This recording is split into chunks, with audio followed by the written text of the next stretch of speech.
सुप्रभात प्यारे दोस्तों, आज हम पढ़ेंगे आखिरी अध्याय जो कि 18वां अध्याय है और जिसका नाम है टोपी। इसे लिखा है सृंजय ने। तो देखिए, सृंजय का परिचय देख लेते हैं। हिंदी साहित्य के एक महत्वपूर्ण समकालीन कथाकार हैं। समकालीन यानी कि आज के दौर में भी जो लिख रहे हों।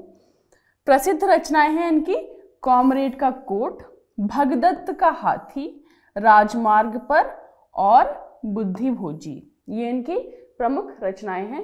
तो देखते हैं टोपी नाम के इस पाठ में सृंजय हमें क्या बताना चाह रहे हैं, हमें क्या प्रेरणा देना चाह रहे हैं। इस कहानी के लेखक सृंजय जी हैं।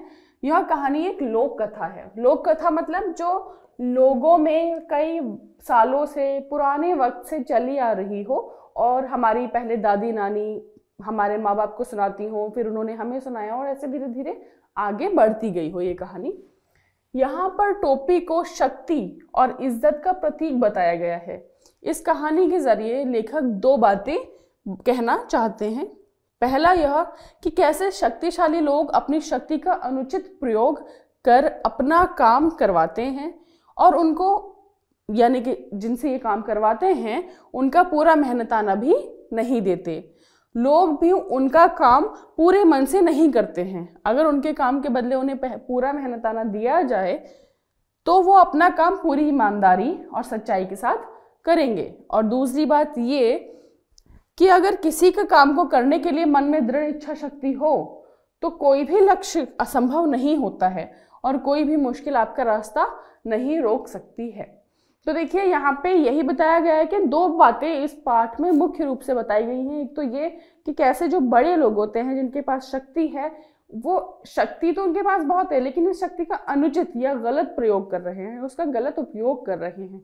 जहां उन्हें ये शक्ति लगानी चाहिए वहां न लगाकर ऐसी गलत चीजों में लगा रहे हैं। जैसे किसी से कोई काम करवाना है, उनके पास पैसा बहुत है लेकिन मेहनताना सही से नहीं देते, उनके मजदूरी उनकी जो उन्होंने जो काम किया है उसकी मजदूरी सही से नहीं देते और इस तरह से जो लोग हैं वो भी बहुत अच्छे से काम उसको नहीं कर पाते, क्योंकि जब आपकी मजदूरी पूरी तरह से नहीं मिलती है तो आपको कहीं ना कहीं नाराजगी रहती है और मन भी नहीं करता। ठीक है। और इसके बाद एक और जो उद्देश्य है इस पाठ का वो ये कि कुछ भी अगर आप चाहें तो वो मुश्किल या नामुमकिन हो ही नहीं सकता। अगर आप दृढ़ इच्छा कर लें कि मुझे ये काम करना है तो वो कुछ भी हो जाए वो काम होकर ही रहेगा। आगे देखते हैं। इस खूबसूरत कहानी की शुरुआत होती है एक गौरैया के जोड़े की बातचीत से।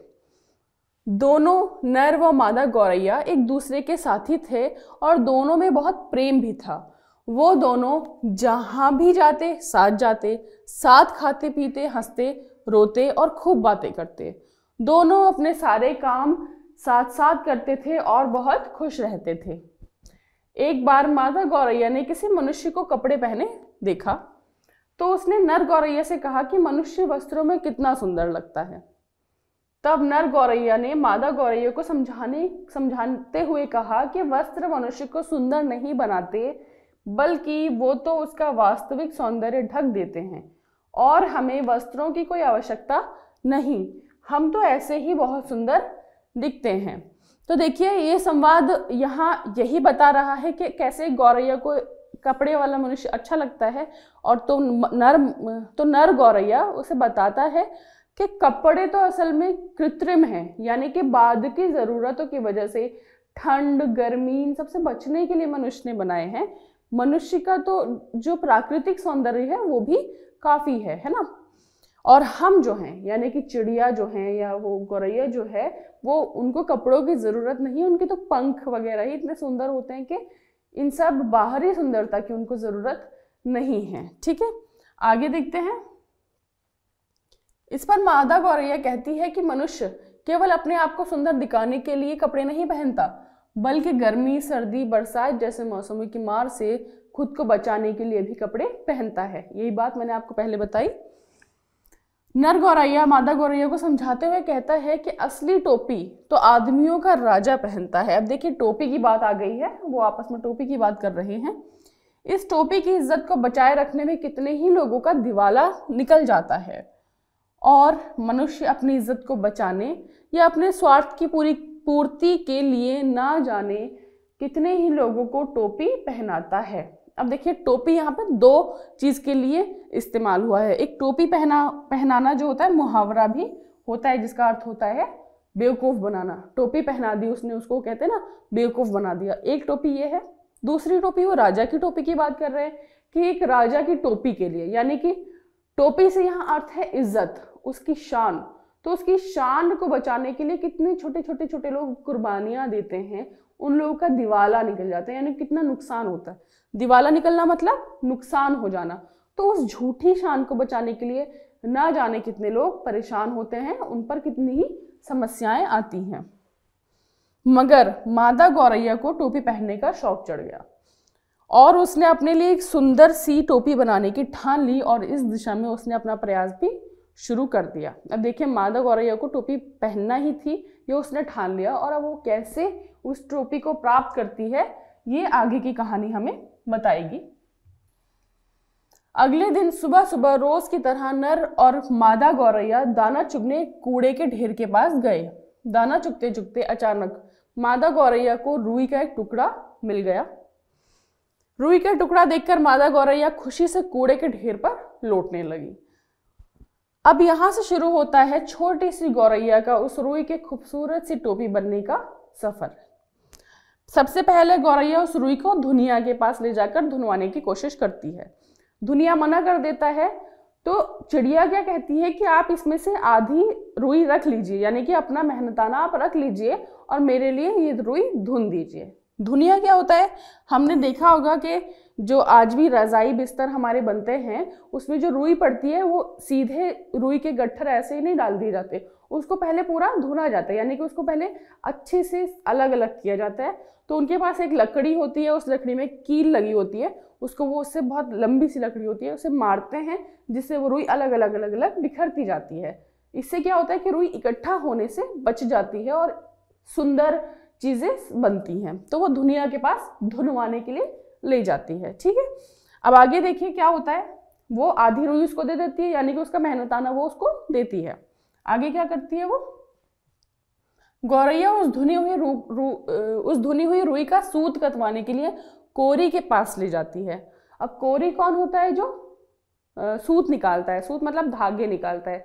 धागे से कपड़े बनते हैं, तो सबसे पहले रुई से धागे निकलते हैं। और हमने देखा होगा कि पहले चरखे का बहुत चलन था।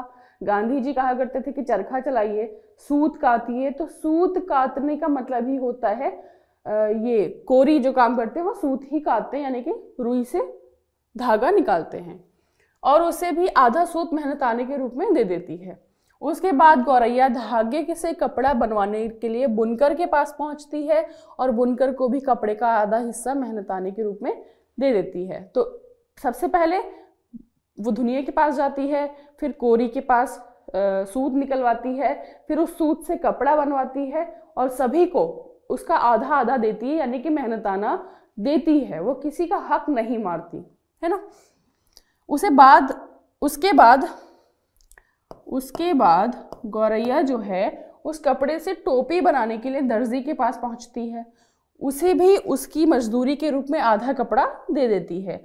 दर्जी ने खुश होकर ना सिर्फ उसकी टोपी बनाई बल्कि उसमें 5 ऊन के फूल भी लगा दिए। गौरैया की टोपियां बहुत ही सुंदर लग रही थी। अब तो नर गौरैया को भी कहना ही पड़ा कि तुम टोपी पहनकर बिल्कुल रानी जैसी लग रही हो। तो इन सब लोगों ने जब अपना पूरा मेहनताना लिया, उनकी पूरी कमाई उनको मिल गई, तो वो खुश थे। जब वो खुश थे तो वो अच्छा काम करके देंगे ही। तो जो दर्जी था उसे आधा कपड़ा मिला, इसलिए वो खुश होकर टोपी तो बनाई ही उसने सुंदर, बल्कि उसमें उसने फूल भी लगा दिए उनके। तो इस तरह से उसकी टोपी जो थी वो बहुत सुंदर बन गई। अब देखिए टोपी को पहनने के बाद गौरैया के मन में राजा से मिलने की इच्छा हुई और वह टोपी पहनकर राजा के महल में पहुंची। उस समय राजा छत पर मालिश करवा रहा था। गौरैया ने राजा का मजाक उड़ाना शुरू कर दिया, जिससे राजा को क्रोध आ गया और उसने अपने सैनिक से क्या कहा कि इस गौरैया को पकड़ लिया जाए। सैनिकों ने गौरैया को मारा तो नहीं, मगर उसकी टोपी छीन ली। अब देखिए गौरैया जो थी बड़ी जिद्दी थी, उसे लगा राजा तो बड़ा ही बुरा सा आदमी है, वो बड़ा कहर ढाता है लोगों पे, अपनी प्रजा का ख्याल नहीं रखता, मैं उसको अपनी टोपी दिखा कर आऊंगी। तो वो जाकर उसकी टोपी अपनी टोपी दिखाने पहुंच जाती है। राजा मालिश करवा रहा होता है, उसे गुस्सा आ जाता है जब जो चिड़िया उसकी मजाक बनाती है। किसी को भी गुस्सा आएगा, और वो तो फिर राजा था, तो वो उसे पकड़वा लेता है, लेकिन उसकी टोपी छीनता है, उसे जाने देता है। राजा ने जब उसके सुंदर टोपी को देखा तो वह हैरान रह गया। उसने गौरैया से पूछा कि इतनी सुंदर टोपी किसने बनाई। गौरैया ने बताया कि टोपी दर्जी ने बनाई है। तब राजा ने दर्जी को बुलवाया। अब राजा को बहुत बुरा लगा कि भाई मेरे पास इतनी सुंदर टोपी क्यों नहीं है और ये चिड़िया के पास सुंदर टोपी क्यों है। तो उसने क्या किया, उस दर्जी को तलब किया, यानी कि उसको बुलवाया। अब वो आया तो वो डर गया। तो दर्जी ने टोपी सुंदर बनाने का कारण कपड़े का अच्छा होना बताया। उसने कहा कि मैंने तो टोपी अच्छी बनाई है, लेकिन इसकी एक और वजह है, वो ये कि कपड़ा बहुत अच्छा बना था, है ना। हम देखते हैं कि जब बहुत अच्छा कपड़ा होता है तो उससे अच्छे ही कपड़े बनते हैं। कुछ कपड़े बहुत अच्छे नहीं होते तो वो जल्दी फट जाते हैं, खराब हो जाते हैं।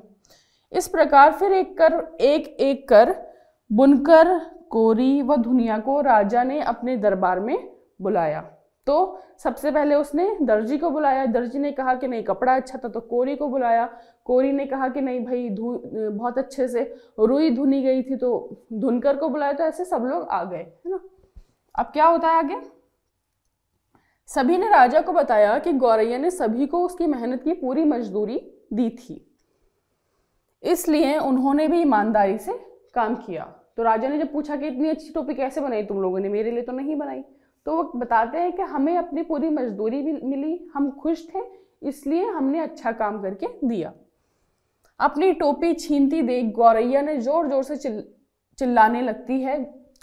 अपनी टोपी छीनती देख गौरैया जोर जोर से चिल्लाने लगती है कि उसने हर व्यक्ति को उसकी मेहनत की पूरी कीमत चुकाई है।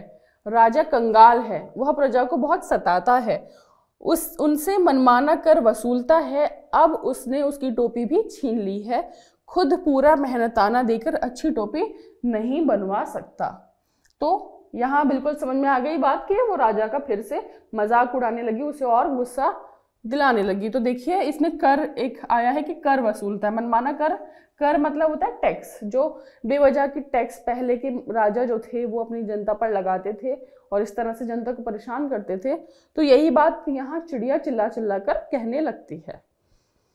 अब राजा को लगने लगता है कि गौरैया कहीं उसकी सारी पोल ना खोल दे। राजा डर गया।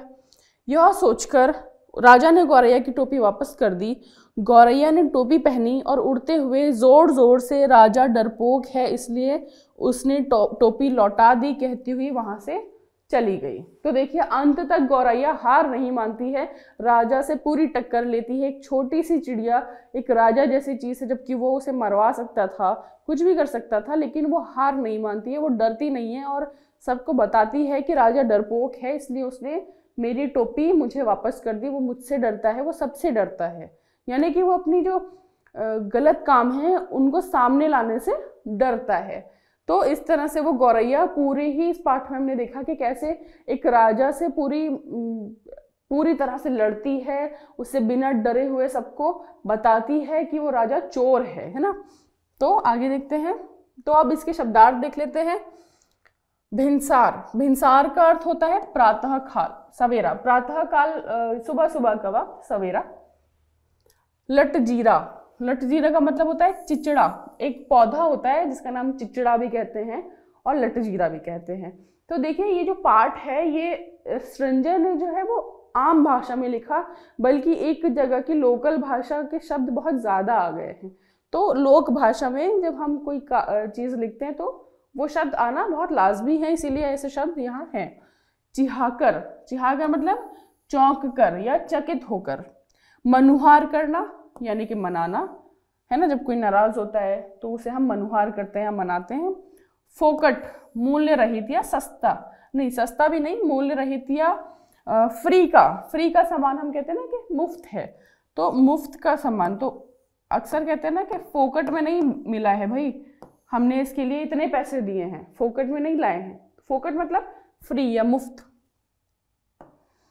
अपन, अपना। मुल्क मतलब मुल्क या देश, मुल्क, है ना। मशगूल मतलब व्यस्त, तो कहते हैं कि वो तो अपने काम में ही मशगूल रहते हैं, हमसे बात ही नहीं करते, इस तरह से कहते हैं ना। तो मशगूल मतलब व्यस्त या बिजी रहना।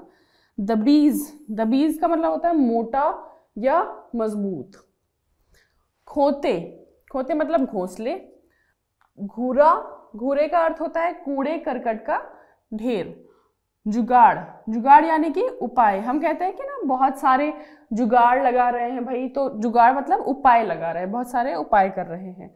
चाम यानी कि त्वचा या चमड़ा, है ना, चर्म कहते हैं ना, चर्म उसी का बिगड़ा हुआ रूप है चाम, तो चाम मतलब त्वचा, हमारी जो स्किन होती है।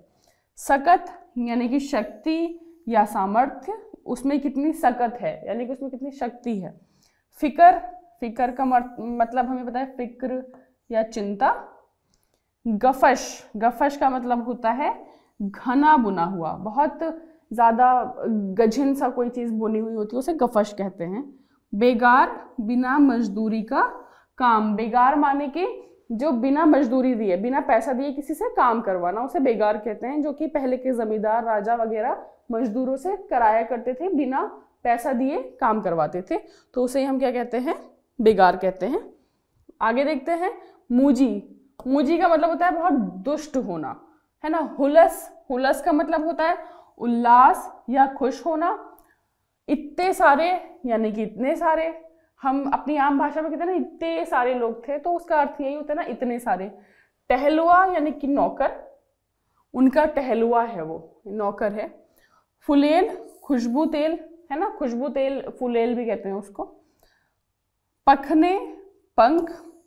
नायाब, बहुत ज्यादा कीमती, बहुमूल्य, जिसकी बहुत ज्यादा कीमत हो उसे नायाब या कीमती कहते हैं, बेशकीमती।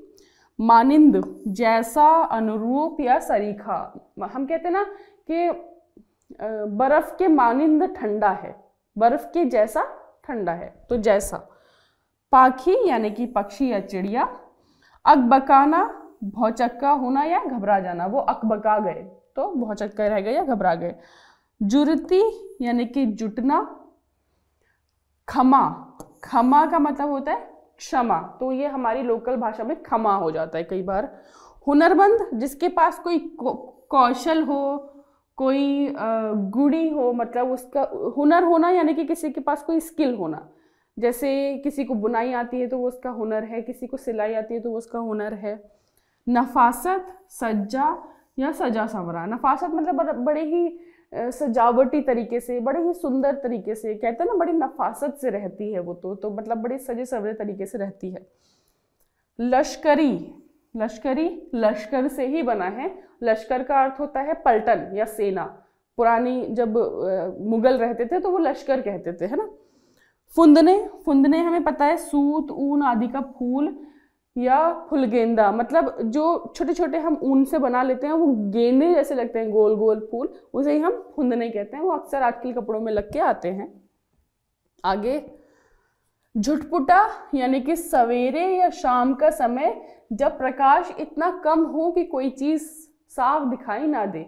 झुटपुटा यानी कि अंधेरा और उजाले का मिक्स, लेकिन अंधेरा इतना होता है कि कुछ चीज साफ साफ दिखे ना।